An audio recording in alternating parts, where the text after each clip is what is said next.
अच्छा जी, the probability कि person ए, कोई भी पर्सन ए है, will be alive 15 years hence is 5/7। ये प्रोबेबिलिटी है कि वो 15 साल जिंदा रहेगा या रहेगी।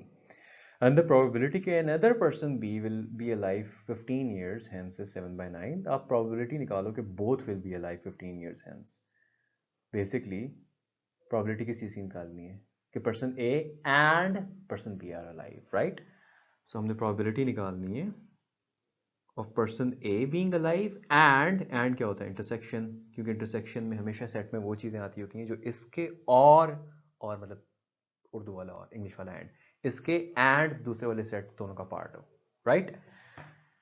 तो यहाँ पे हम सिंपली प्रोबेबिलिटीज मल्टीप्लाई कर लेते हैं जी, दी हुई है इन्होंने, कोई रॉकेट साइंस नहीं है उसमें मल्टीप्लाई करने में।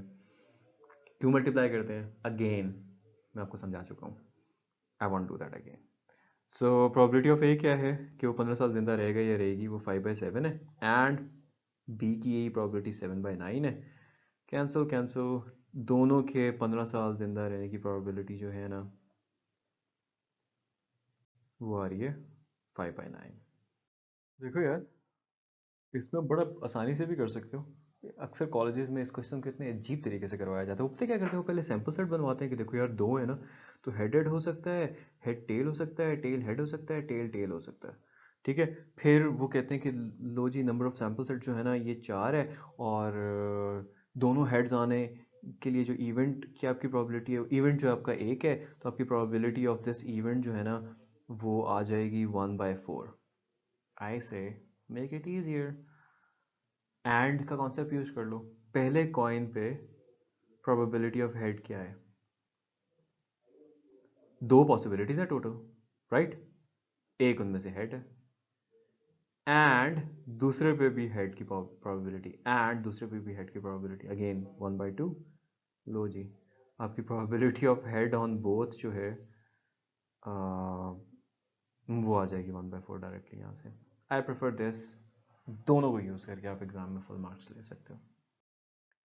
मैं दोबारा से वैसे कार्ड्स का स्ट्रक्चर बता देता हूँ कि 52 में से कैसे 4 सूट्स होते हैं, 1 2 3 4, हार्ट्स, स्पेड्स, क्लब्स, और कौन सा होता था भला, डायमंड होता था, यस। और इन सब के अंदर जो है ना, ये दोनों मेरे ख्याल से रेड होते हैं, और एनीवे दो रेड होते हैं, दो ब्लैक होते हैं, यहाँ पे रेलेवेंट नहीं है। इन सब में एक एक एस का कार्ड होता है। अच्छा, अब ये कह रहे हैं कि दो कार्ड्स हम 52 जो डेक्स हैं उनके कार्ड्स में से उठा रहे हैं।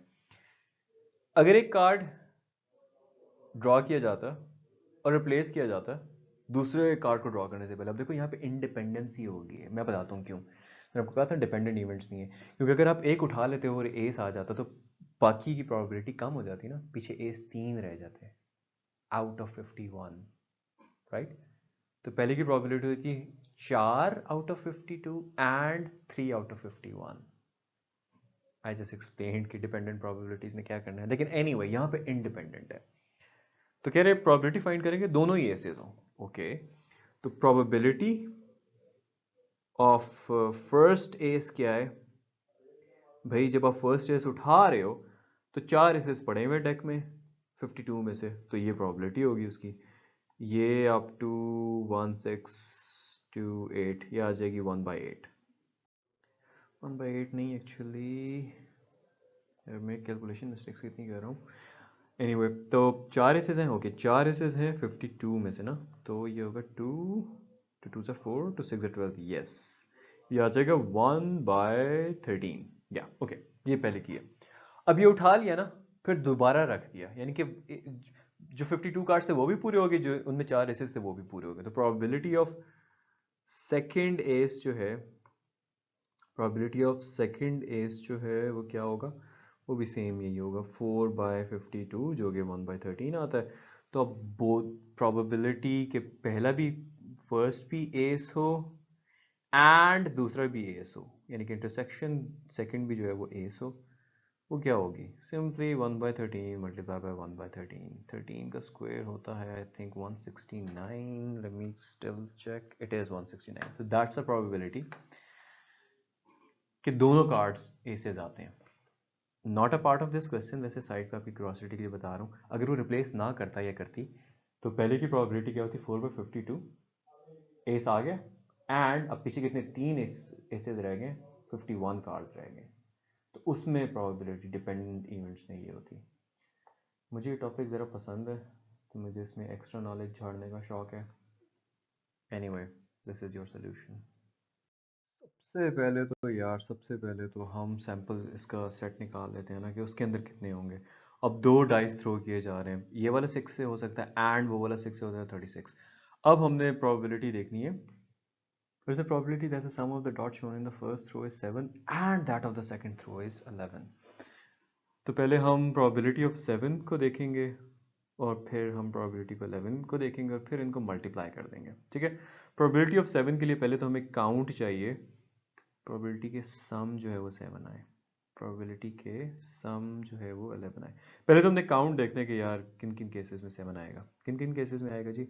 पहले पे 1 आ जाए, दूसरे पे 6 आ जाए, पहले पे 2 आ जाए, दूसरे पे 5 आ जाए, पहले पे 3 आ जाए, दूसरे पे 4 आ जाए, पहले पे 4 आ जाए, दूसरे पे 3 आ जाए, पहले पे 5 आ जाए, दूसरे पे 2 आ जाए, पहले पे 6 आ जाए, दूसरे पे 1 आ जाए।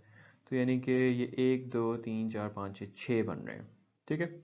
सो प्रोबेबिलिटी के 7 सम आएगा वो है 6 आउट ऑफ 36 जो कि 1/6 बनता है। 11 की प्रोबेबिलिटी क्या है, पहले तो हम देख लेंगे कितने नंबर ऑफ इवेंट्स जिसमें सम 11 आ रहा है। 6 6 12 होता है, तो 5 और 6 मतलब पहले पे 5 है, दूसरे पे 6, फिर 11 आ जाएगा इनका सम। कॉमर्स लगा लेते हैं। और ये भी हो सकता है कि पहले पे 6 और दूसरे पे 5 आ जाए, इसके अलावा और कुछ नहीं है, यानी कि ये टोटल 2 है। तो प्रोबेबिलिटी के सम 11 आएगा, वो ये है कि 2 में से 36 इस तरह की इवेंट्स हैं, तो ये 1 2 1 2 8 16।